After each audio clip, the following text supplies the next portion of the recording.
बिस्मिल्लाहिर्रहमानिर्रहीम। अस्सलाम वालेकुम। खुश रहें और आबाद रहें, जहाँ भी रहें हैप्पी और हेल्दी रहें। मैं हूँ महविश और वेलकम करती हूँ आपको किचन विद महविश में।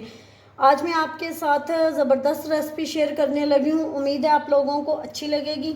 इतनी जल्दी बनेगी कि खाने वाला खाता ही जाएगा और उसका मन नहीं भरेगा। नए स्टाइल में भी बना रही हूँ। ये रेसिपी जल्दी बन जाएगी और कोई चीज़ भी आपको फ्राई नहीं करनी पड़ेगी। बग़ैर फ्राई किए हम इतनी मज़ेदार और यूनिक रेसिपी के साथ बनाएंगे करेला प्याज। शुगर वाले भी इसे खा सकते हैं। अगर आपको मेरी ये वीडियो पसंद आ रही हो तो लाइक कर दीजिएगा, किचन विद महविश को सब्सक्राइब कर दीजिएगा। आइए चलते हैं इस मज़ेदार सी रेसिपी को बनाना शुरू करते हैं।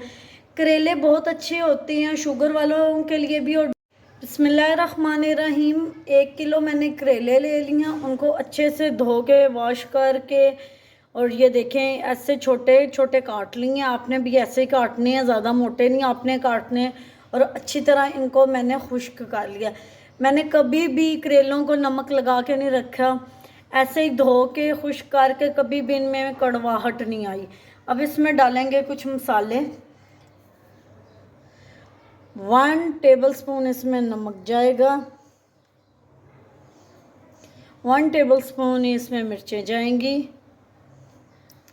1 टेबलस्पून इसमें धनिया पाउडर जाएगा और 1 टीस्पून इसमें हल्दी जाएगी। 2 टेबलस्पून इसमें बेसन डाल देंगे। 1 टीस्पून इसमें लहसुन अदरक का पेस्ट डाल देंगे। 1 कप मैंने दही ले लिया, उसको अच्छे से फेंट लिया, वो डाल देंगे। अब अच्छे से इसको मिक्स कर लेंगे कि इसमें बेसन, दही और मसाले मिक्स हो जाएं। अच्छे से इसकी मिक्सिंग होगी। या अब कर लेते हैं नेक्स्ट स्टेप। बिस्मिल्लाहिर्रहमानिर्रहीम। एक कढ़ाई ले लिया, उसमें मैंने हाफ कप ऑयल का डाल लिया। इसमें 1 टीस्पून ज़ीरा डाल देंगे, 1 टीस्पून इसमें कलवंजी डाल देंगे। ये क्रैकर हो गया। अब इसमें 1 टेबलस्पून लहसुन और अदरक का पेस्ट डाल देंगे। लहसुन और अदरक हमारी भुन गई, इसका कलर गोल्डन ब्राउन हो गया। अब इसमें 1 कटा हुआ टमाटर डाल देंगे, 4 हरी मिर्चें कटी हुई डाल देंगे। अब इसमें करेले डाल देंगे।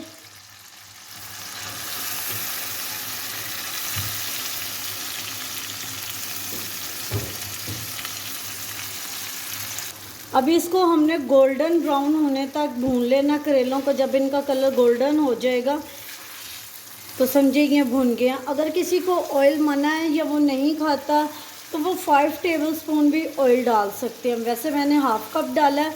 करेले ज़रूर खाया करेंगे, बहुत अच्छे होते हैं।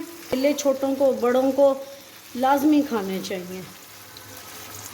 करेलों के साथ आप लोग कच्ची लस्सी ज़रूर पिया करें, उससे करेले आपको गर्म नहीं लगेंगे।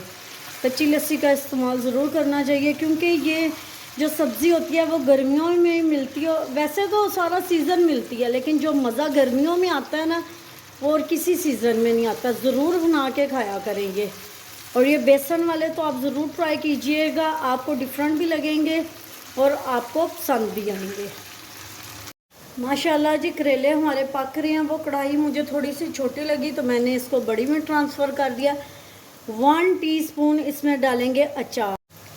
इससे टेस्ट बहुत अच्छा और बहुत मज़े का आएगा। आपको ऐसे लगेगा जैसे आप अचार गोश्त खा रहे हैं। अगर मैंने क्रश्ड अचार डाला, अगर आपके पास है तो आप डालें, अगर नहीं है तो आप एक लेमन भी डाल सकते हैं। लेकिन अचार का बहुत अच्छा और मज़े का टेस्ट आएगा इसमें। माशाल्लाह जी, करेले हमारे गोल्डन हो गया, उनका कलर बहुत खूबसूरत आ गया। अब इसमें 4 कटे हुए प्याज डाल देंगे। अब इनको अच्छे से मिक्स कर लेंगे। ऐसे इनका करेलों का बहुत टेस्ट आएगा। अच्छी तरह इनको मिक्स कर लेना है। अब इसको हम लोग स्लो फ्लेम पे 10 से 12 मिनट के लिए दम पे रख देंगे। कवर लगा के दम देंगे इसका। अल्हम्दुलिल्लाह जी, हमारे करेला प्याज बन के तैयार है। ज़रूर ट्राई कीजिएगा, आपको भी डिफरेंट स्टाइल में बहुत मज़े के लगेंगे। उम्मीद करती हूँ आपको मेरी ये रेसिपी पसंद आई होगी। पसंद आई हो तो लाइक शेयर कमेंट ज़रूर कीजिएगा। Thanks for watching. मिलते हैं नेक्स्ट वीडियो के साथ, तब तक के लिए अल्लाह हाफिज़।